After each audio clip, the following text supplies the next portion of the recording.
Welcome to Sober and Lit, the podcast for women who want to get sober, stay sober, and live a life that's way more lit than it ever was with wine. We're your hosts, Ruby and Susan, two alcohol freedom coaches keeping it real with stories, tools, and zero judgment. Whether you're sober curious or all in, you're in the right place. Let's feel lit, alcohol free.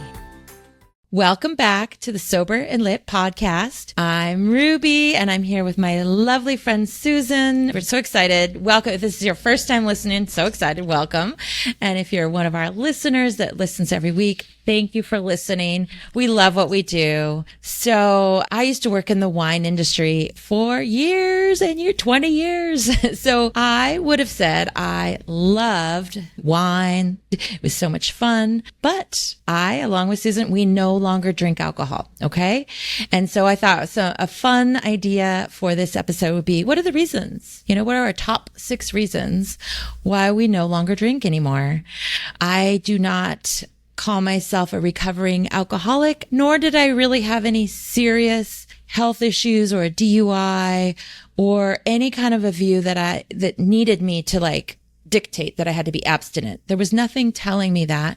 It's just simply that I found the courage to take a hard look at my relationship with alcohol. And it just really became clear that it was taking so much more than it was giving. Mm-hmm. So Susan and I have been talking this morning about what are the reasons, and we each came up with 3.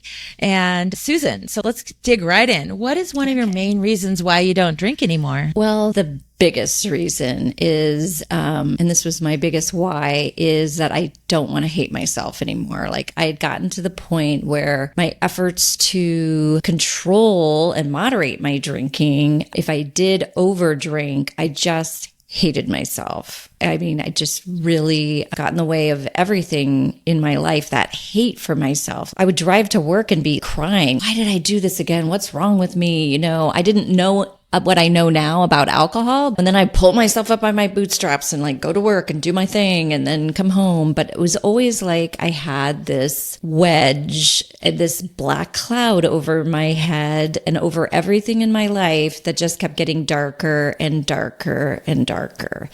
And it honestly got in the way of my relationship with myself and my relationship with God. I was still going to church and I was on the worship team. Sometimes I'd be on the worship team and I would have drank the night before, a little hungover, and that didn't feel good. That didn't feel right, But, if I don't love myself, I can't love others well. The 2 commandments are love God and love your neighbor as yourself. And so when you think about loving your neighbor as yourself, if you hate yourself, then how can you love your neighbor, right?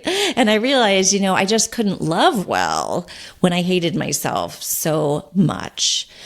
But it was hard because I was very hooked on wine. I'll have to say, what is this thing about wine and women, right? I was so hooked on it. And like you, I didn't have a rock bottom. I didn't have any quote unquote reason that I needed to be abstinent, except I just felt like it was a wedge between me and my relationships with, myself again and God. And it also exacerbated my anxiety and depression and just, it just really made me hate myself. But it was hard. It was really hard when I was exploring it. I took a good 10-year period to really go back and forth on this, right? And at one point I was doing Celebrate Recovery with a church group. And Celebrate Recovery, they talk about, everybody has hurts, hangups, and habits, right? But I remember being in a group thinking, I know, God has given me the key to this jail cell that I'm in. It's the jail cell door is open, but I'm choosing to just stay in this cell because it's familiar to me. And it's scary to think about what it would be like to give up wine. And like you, it was romantic. It was sophisticated. I thought it was part of being an adult and being a sophisticated person and having special wine. And, again, all the scary things. How am I going to, relate to my husband? There's so many scary reasons that kept me in that jail cell. And I literally said, I know I could walk out of this prison cell, but I think I'll just stay here and be the cleaning lady. I literally said that. I love your... stay here Yeah, I love your analogies. And I just so relate to what you're saying on so many levels. And yes, that could have been one of my top ones too. We're like, ooh, they're similar. But yeah, that looking at myself, that feeling and just then beating myself up. And I call it beating myself because I would just be so mean to myself. And I love that you brought in like God and spirituality. And I, we've talked about this and the universe, I became spiritual. It was like a spiritual awakening, this learning to love myself and believe that everything's happening for me, not against me. These, like, so many things have shifted around this, like not hating yourself, like loving yourself, trusting yourself, finding yourself, being authentic.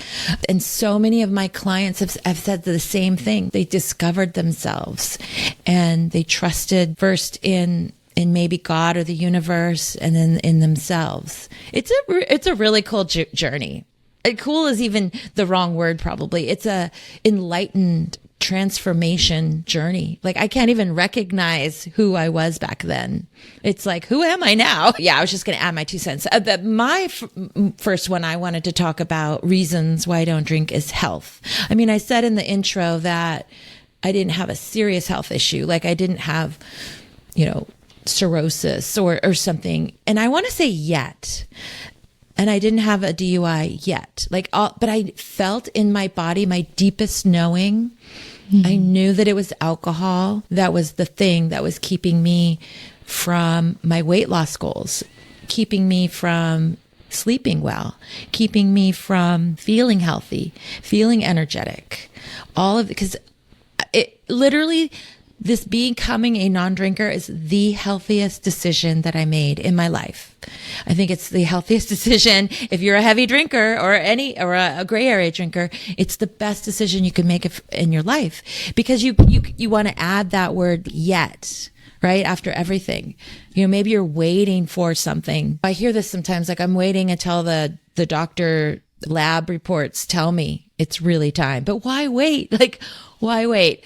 I knew it was coming fast for me. I don't know if I shared this with you, Susan, but like at the end of my drinking, I would have like a half a glass of wine and my vision would start to go.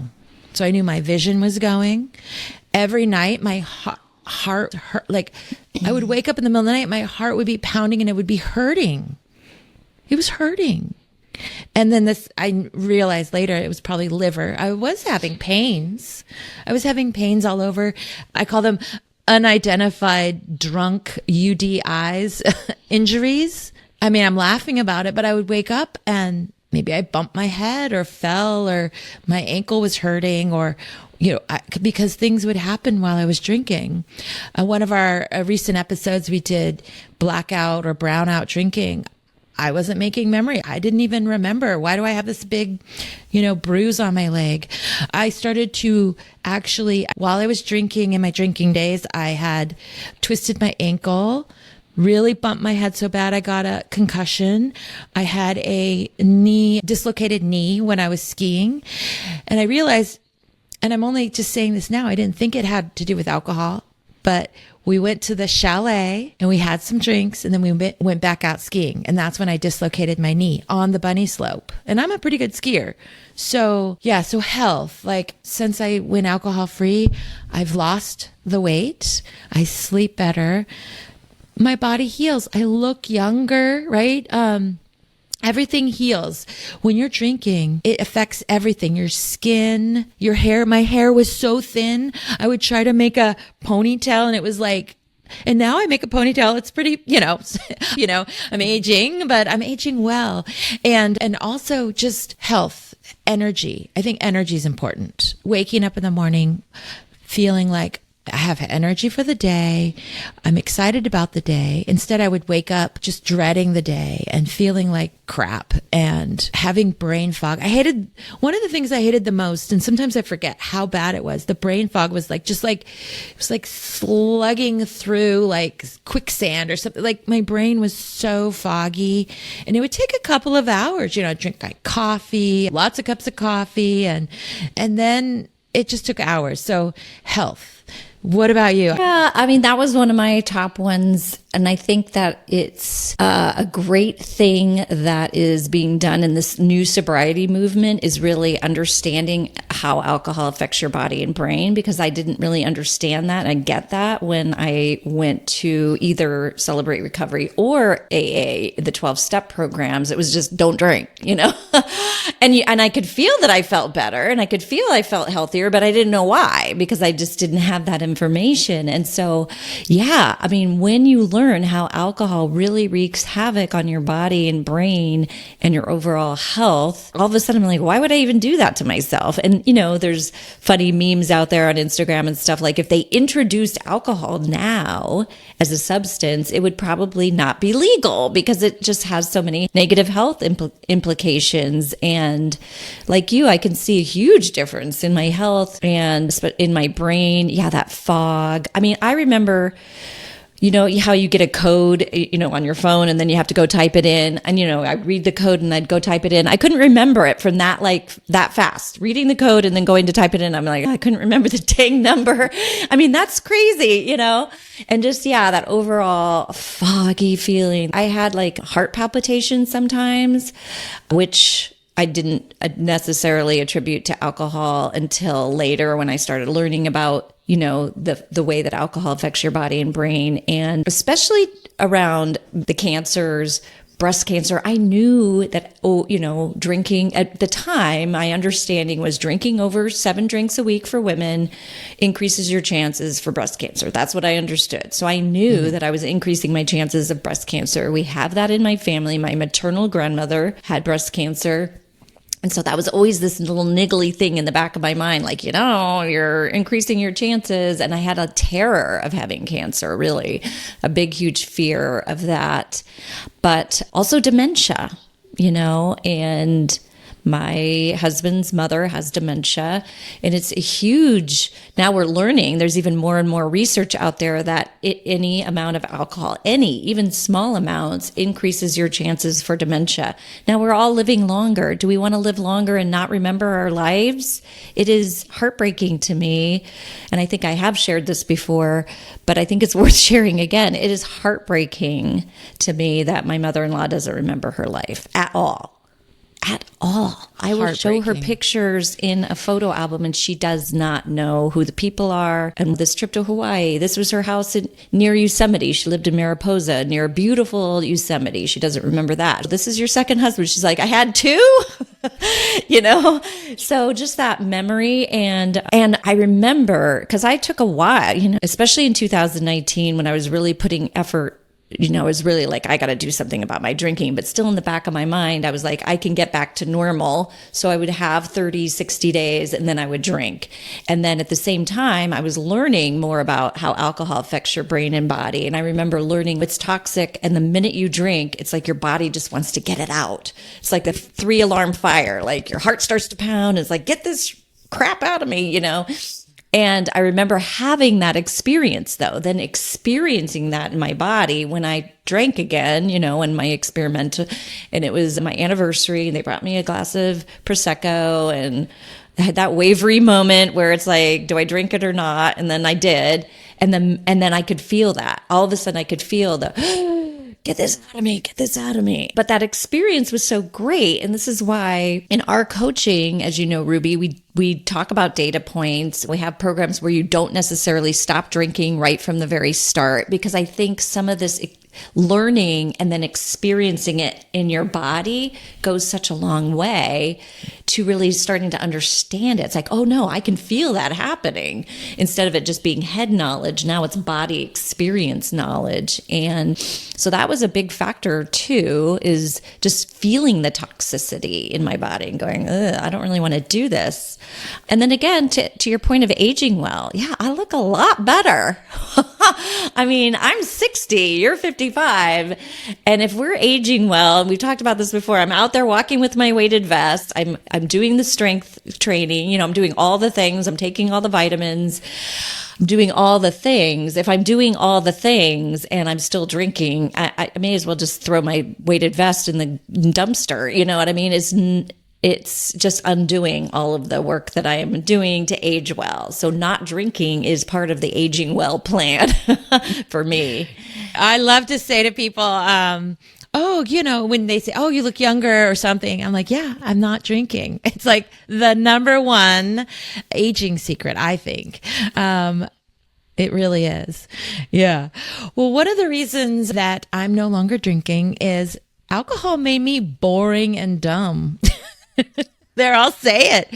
When I look back, I used to think, oh, I'm bored, I'll drink, or, drinking made the afternoon go better. I don't know, gave me something to do. It was fun, right? To go out with friends. I had these beliefs, which I've worked on turning around all of these beliefs because it wasn't fun. It made me boring. What did I end up doing? Most evenings, I would start drinking right after work or even on the weekends earlier. And then I didn't want to do anything. I remember having plans with friends that I had to cancel. Or I would say, yeah, I'll see you on Friday for happy hour or something. And if I'd already started drinking, I couldn't drive. So I would end up spending many times home alone, watching TV, Netflix. I wasn't living up to my potential, right? I remember having like these ideas, like thinking about my life. Sometimes I would think I wanted to start a new career, or for years, I think for probably 7 different years, I tried to take courses, and I would sign up for like a college course or a course that was in the evenings, after work or on the weekends. And I would have to cancel and withdraw because I couldn't do it. If I was drinking, it made me, my brain too, when I say dumb, like I couldn't remember words, I couldn't remember things. Towards the end of my drinking, I would chalk it up to aging. Oh, I'm getting older, so I guess I can't remember things. But I remember one day, and my son was standing there, and I pulled up a fork, and I'm holding it, telling him something like, get another fork. I couldn't remember what the word fork was. I was like, oh my gosh, am I going, to your point, am I going to early dementia? Or and my brain was just it felt like it was turning to mush. Like I couldn't find words. I didn't sound intelligent. I'm surprised I kept my job because I don't know. But that was another thing that kept me drinking. I'm working every day and I'm functioning, I'm functioning fine. But was I really? I wasn't living up to my potential. I didn't have energy in the mornings. Now I play big. One of the main reasons why I no longer drink is I've played big in my life. Life is just exponentially grows because I have this energy. My world is bigger instead of smaller. The opposite is happening. It's like my alcohol freedom is like a superpower is what I say, because it's like renewable energy.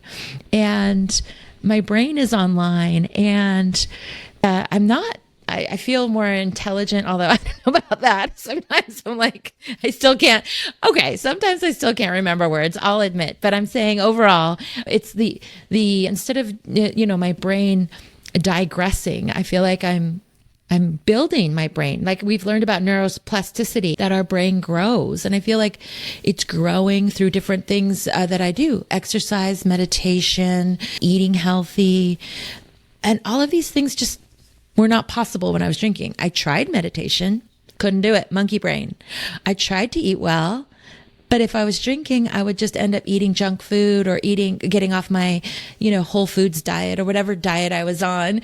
I would do the diet somewhat successfully, but then add a couple bottles of wine at night. That doesn't work, right? And then sleep. Sleep to me is one of the most important health. I'm a sleep coach, and sleeping and healing, your body heals at night.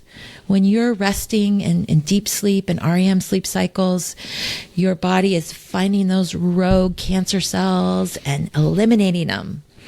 And it's when you make memories, you learn, you heal, you process emotions.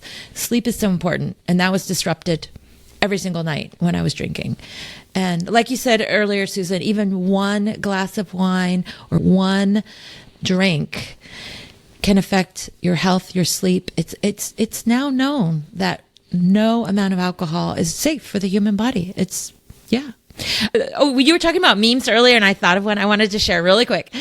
There's this meme out there that I saw, or this like Instagram post where it's like, putting like beer in your dog's bowl. You wouldn't feed your dog beer, or putting, alcohol in a baby. You wouldn't feed your baby alcohol. You wouldn't feed your chickens, your animals. Yet we put it into ourselves. Yeah. So it's just, it's interesting. Yeah. We also didn't drink when we were pregnant, right? Because we knew we were growing this baby in our bodies, and we knew it was bad for the baby, but it's bad for us too. And so if we can do it for the baby, why can't we do it for ourselves? Totally. And honestly, 9 months later, you're like a new person. You've burst a whole new you. It feels like that. I got to 9 months alcohol free. I had this revelation. I was journaling this thought that if there was like a genie in a bottle, right? And it could give me this wish of going back and being quote unquote a normal drinker, okay, or an every now and again drinker, but I would lose everything that I'd gained on my journey in these 9 months, everything that I've learned about myself and who I am right now. I wouldn't take that trade. I'd be like, nope, I'd rather not drink and keep all of the things that I've learned about myself through this journey. So, I guess my sixth or third one, because we're each doing 3, would be that I got my sparkle back. I am more my authentic self. And really, that's what my husband said. He coined that phrase when I asked him, what do you think about me stopping drinking? And he was, in the beginning, he was sort of like, okay. He missed sometimes our times on the deck, etc. But especially if you were a drinking buddy with your spouse or your significant other, it does upset that apple cart of your relationship. But now, probably about a year in, he was just on board because he's the one that said, you got your sparkle back. That sparkle in your eyes. And you can kind of see that with people. You're having this conversation with people, like say, with friends that do still drink, and, they have a spark in their eyes, and you're having this conversation. And then as they drink, you see, it's like the light goes out in their eyes. That sparkle is dimmed. And I don't want to dim that sparkle. To your point of your purpose, your authenticity, playing big, I don't think I was able to fulfill my purpose that God has for me on this earth if I continued drinking. I would have just stayed under that little black cloud and stayed playing small. So not drinking gave me back my authentic self, which I'm still exploring and still learning who that is, and still growing that and through different practices. And even liking myself in the beginning was weird. It's very familiar to, if you're used to years and years of hating yourself, it is odd to start to go, oh, I think I kind of like myself. I remember feeling and sharing this with my group, like, am I conceited? Like, this feels like, it feels weird, and that was such like a high school word, but it was just like, oh, it feels weird to like myself, but I guess I'll keep trying. I'll keep at it, And so, and feeling that sparkle. Yeah, for sure. Yeah. For sure. I love that. I don't want to lose my sparkle. So you have so much sparkle, Susan. I remember when we shared a hotel room for one of our conferences we went to, and you're like singing, and you have so much sparkle. And yes, I just love your personality. But speaking about dim, I'll just share one quick story that I thought of while you were talking. I did this. I can't believe I did this, but I got a booth at the Wine Expo. So this is a exposition for the wine industry to talk about wine, and I got a booth, and I was talking about alcohol freedom. And what I noticed, I got a couple of my alcohol-free friends to help me run the booth and talk to people. And what we noticed, we looked around in the morning, okay? Everybody, because they all drank, probably 100% of them had drank the night before, but they all just kind of had I don't know how to explain it, but like that sparkle in their eye was gone. They kind of looked, it almost was like black and white. And then we were like, hey, we're alcohol free. We were doing a little song and dance. So no, I love that. Yes, I got my sparkle back too. Okay, my last one and again, honestly, there are hundreds or thousands of benefits to being alcohol free, maybe hundreds of thousands of reasons to be alcohol free. But the last one I want to talk about is just, I feel so much better every single day. And that brain space is lifted. Every day I would how much am I going to drink? Or first of all, I'd wake up in the morning and beat myself up for drinking the night before. And then it was like feeling like crap, brain fog, like I shared earlier. Then, I have to recover, right? It took a few hours probably to be fully like awake and feeling a little better. And then I'd start thinking about it again with probably early afternoon. Sometimes we would drink in the wine industry. If we were having lunches, business lunches, we would start drinking at lunchtime. So sometimes I was already drinking at lunch, but definitely by the end of the day, I would vow I'm not going to drink. It was just always in my head. Then how much do I have it? Oh my gosh, do I have any wine at home? I got to go buy it. Oh, I bought it at Safeway yesterday. I better not buy it at the same place today. Or if I buy it at the winery I worked at, I can't buy it every day because then they're going to know. All of this was going in my head. So I would like go shopping at different stores. I think a lot of people do that. I wouldn't go to the same one. I would be like, okay, I'm going to the grocery store and then the liquor store and then the different grocery stores. And because in California, we don't have to go to a liquor store. So, it's literally in every grocery store, every gas station, it's everywhere. But it just freed up that brain space. I no longer drink so that I can think about other things. I know I'm tagging on multiple things, but that brain space also was a lot of negative. And what I work with clients and what I've discovered for myself is there's practices to remove or work on those automatic negative thoughts, the thinking that's like beating yourself up or negative thinking, and it can be constant. And I work on it really hard, and I work on it. It's going to be a lifelong thing. Those negative thoughts keep coming back, but now I know how to work on them, and I've got that brain space to work on them. So I feel so much better every day. Like I shared earlier around the health topic, like just waking up, feeling better. I love the sunrise. I'm now a morning person. Like, yes, wake up. I even wake up before my alarm. I say, thank you, universe. I have my arms up in the air, and then I listen to today is a new day kind of. I love that kind of concept of like, you're so lucky to be here today. So think about that literally opposite of waking up, feeling like crap, beating myself up, to waking up, thanking for another day. And today's going to be amazing. What's possible today? These are the thoughts I have now. And it's just life changing. Yeah. Yeah. So well, we do learn. Yeah. We learn that our brains think the same thoughts over and over again. 80% of our thoughts are the same. And so if we're thinking all these negative thoughts all the time, then we're going to be constantly thinking these negative thoughts. And so, quitting drinking allows us to start to renew our mind.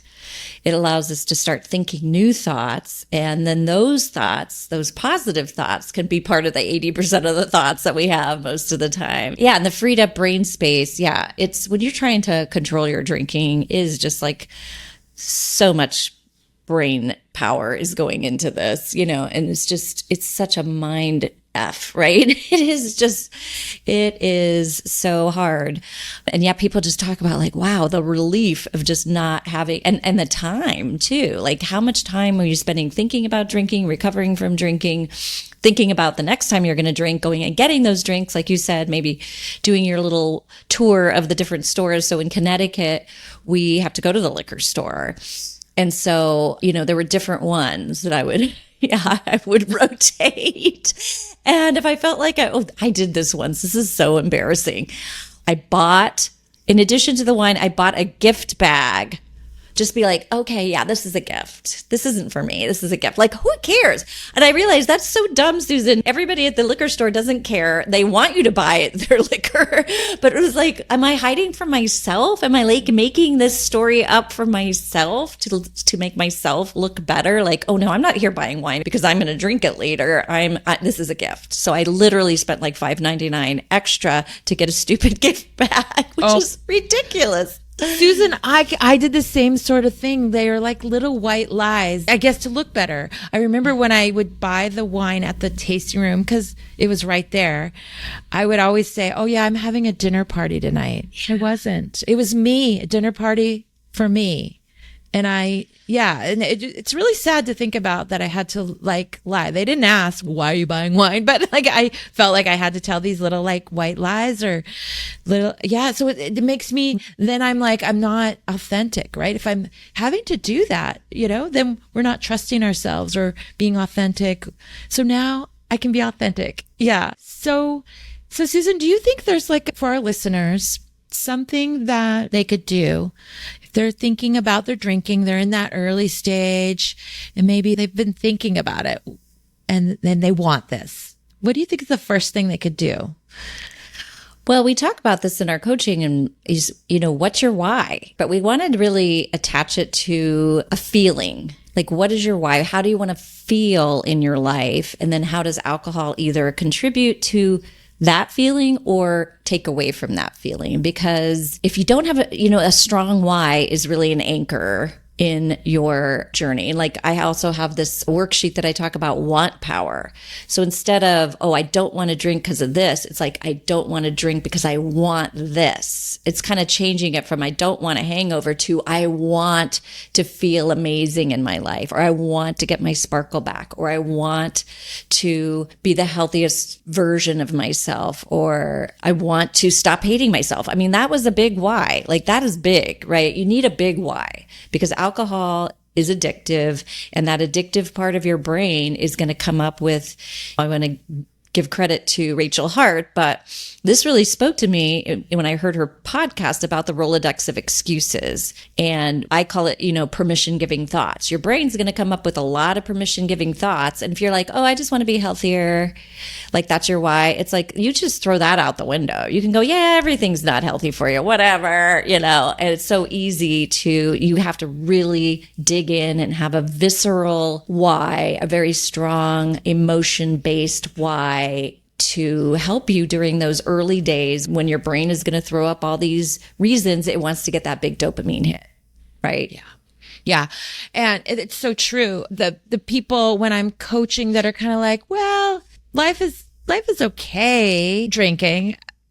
There are tactics and ways as coaches that we can get you to that really strong why. We can help you find that emotional pull. Like, I really want this. And I'm hoping with this episode that we've shared stories and we've shared how it is so much better. It's just, life is so much better that we're hoping it can get you to your why. So maybe if you want to do a little journal exercise right now, just go ahead, grab a piece of paper, maybe sit down, take a couple deep breaths. And why do you want to be alcohol free, or why do you want to cut back on drinking? Why? What would be your reasons? So yeah, feel free to reach out to us too and share your reasons. Or share if you relate to any of our stories.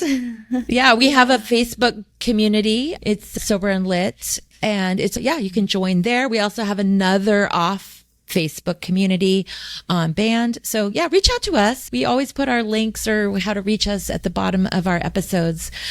But we are at one of my favorite parts of our episodes. So Susan, what are you doing lately in your life to, feel lit, alcohol free? What's going on? Well, I am reconnecting on a daily practice with God through scripture. Not that I didn't do that before, but I haven't been consistent with it, to be honest, all the time. I mean, I have taken, a journey through, trying all these different practices like meditation, like tapping, like, all the things that we share on the podcast. And the more that I going out in nature, putting my feet in the grass, all the things that I've talked about before that are my feel lit things have brought me back to that.